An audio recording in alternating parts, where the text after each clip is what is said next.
Hello student, good morning.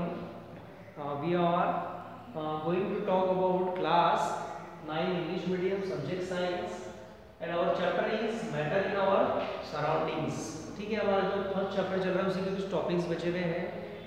Then the first one topic is rigidity and the question is comment upon the following. मतलब हमें इसे हमें define करना है. Then first one rigidity. Rigidity means the tendency of matter to maintain their shape. मतलब एक ऐसी tendency होती है जब मैटर जो होता है अपनी शेप को मेंटेन करता है when subjected outside force.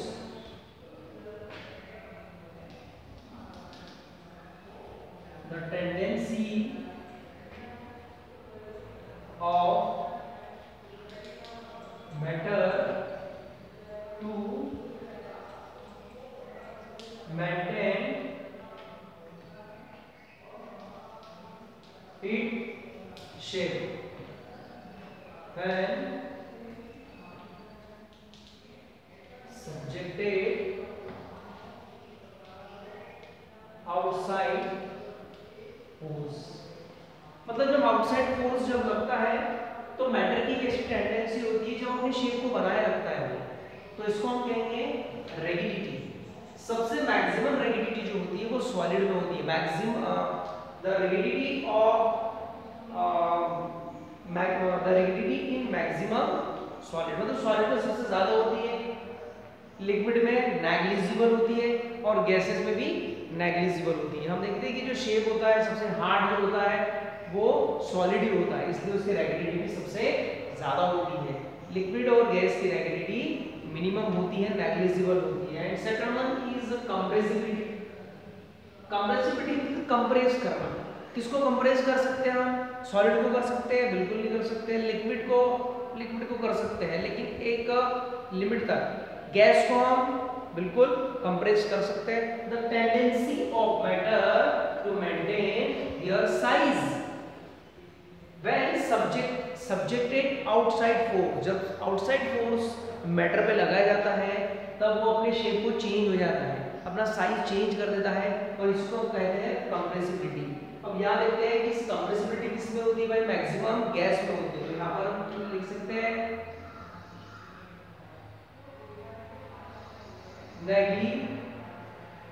Negligible in solid. Solid में नेग्लिजिबल होगी. मैक्सिमम किसमें होगी? गैस में होगी. और इंटरमीडिएट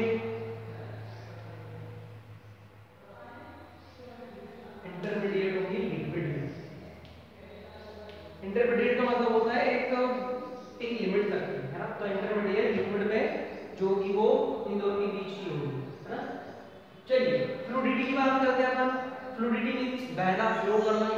ठीक है, तो यहाँ पर हम देखते हैं कि the tendency of matter to flow itself. जब मैटर की टेंडेंसी होती है जो वो फ्लो करना चालू होता है तो उसको हम कहते हैं फ्लूइडिटी. फ्लूइडिटी में देखा होगा सॉलिड जो होता है वो फ्लो नहीं कर सकता, तो नेग्लिजिबल होती है सॉलिड में. उसके बाद मैक्सिमम किसमें होती है? सबसे ज्यादा अगर होगी तो वो होगी गैस में. और लिक्विड में फ्लूइडिटी होती है ना. तो ये गैस में और लिक्विड में फ्लूइडिटी ज्यादा होगी, लेकिन हाईएस्ट सबसे ज्यादा किसमें होगी? वो गैस में होगी. ठीक है. Flow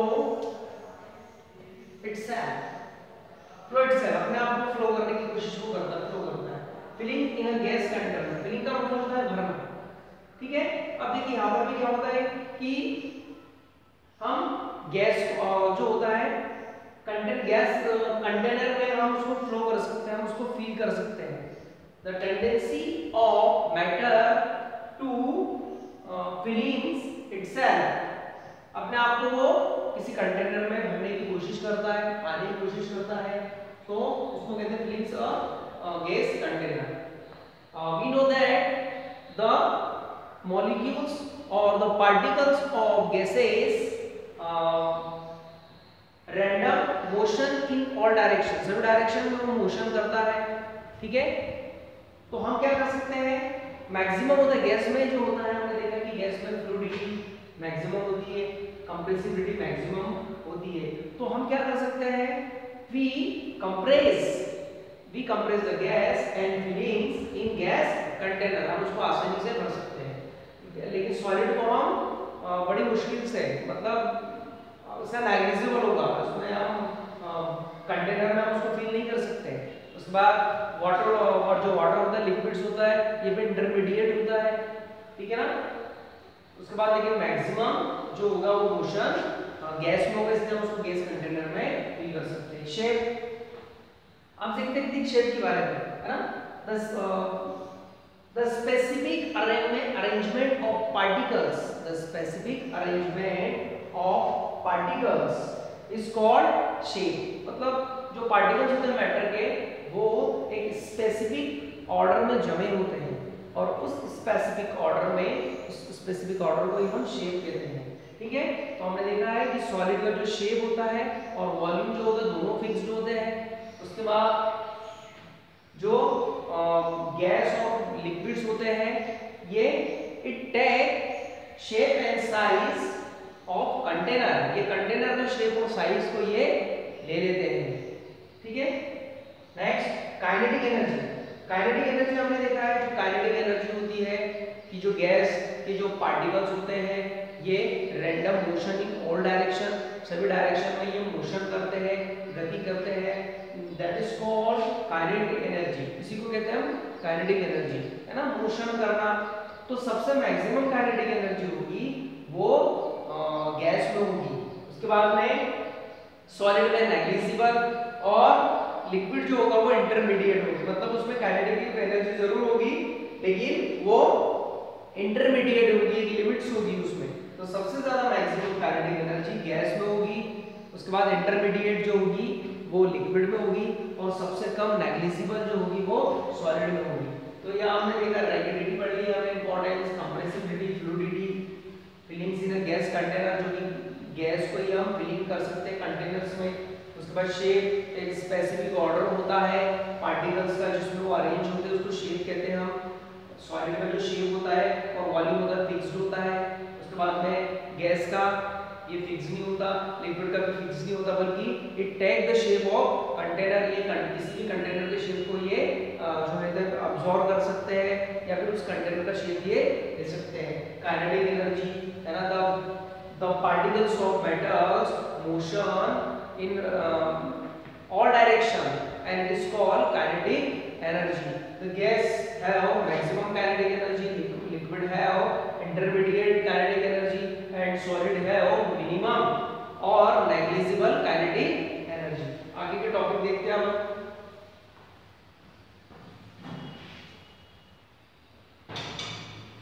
Yes, next one, some questions we have solved today. The convert the following temperature to Celsius scale। मतलब हमें बहुत इजी है, ये जो हमारे पास टेम्परेचर दिए है केल्विन में, इसे हमें डिग्री सेल्सियस में कन्वर्ट करना है। So it is very easy. तो फर्स्ट वन, डिग्री सेल्सियस में कैसे कन्वर्ट करेंगे? तो बहुत ही सिंपल है, इसका फार्मूला है K - 273। मतलब जब हम केल्विन में से 273 को माइनस करेंगे तो डिग्री सेल्सियस में कन्वर्ट हो जाएगा। हमारे पास कितना है?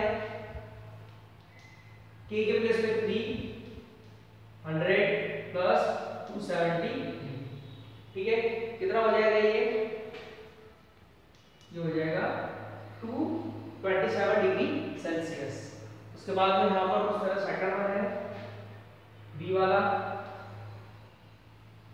डिग्री सेल्सियस 573 माइनस 273, ठीक है।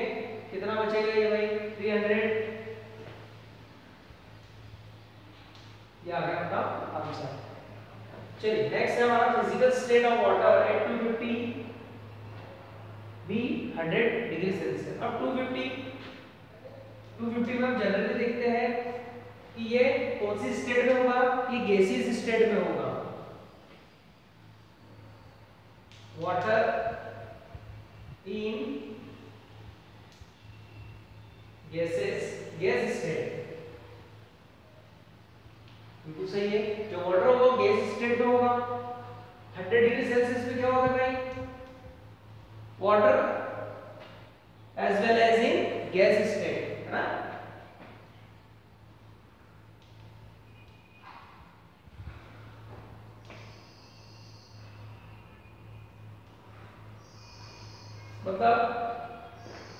ये तो कंफर्म है कि वाटर जो होगा 250 पर गैसियस स्टेट में होगा, लेकिन 100 डिग्री सेल्सियस पर 100 डिग्री सेल्सियस पे बॉईल होना चालू होता है, means convert in gas state.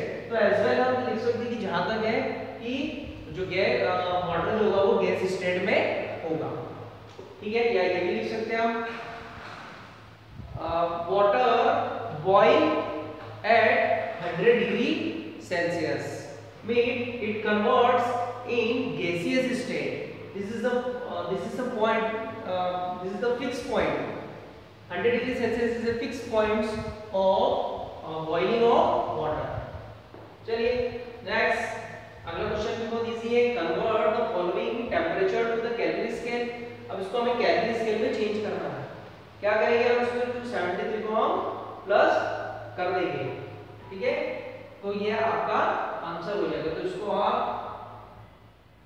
Calorie में चेंज करने के लिए C प्लस 273, आपको इसको 273 से प्लस करना है। तो C कितना है हमारे पास में 25 प्लस 273, इसको प्लस कर लीजिए आप, आपका आंसर आ जाएगा। तो ये आ जाएगा 298 कैलोरी, ठीक है। उसके बाद में क्वेश्चन नंबर 5 वाला पॉइंट है, what is the physical state of water, ठीक है। 25 degree Celsius and 100 degree Celsius.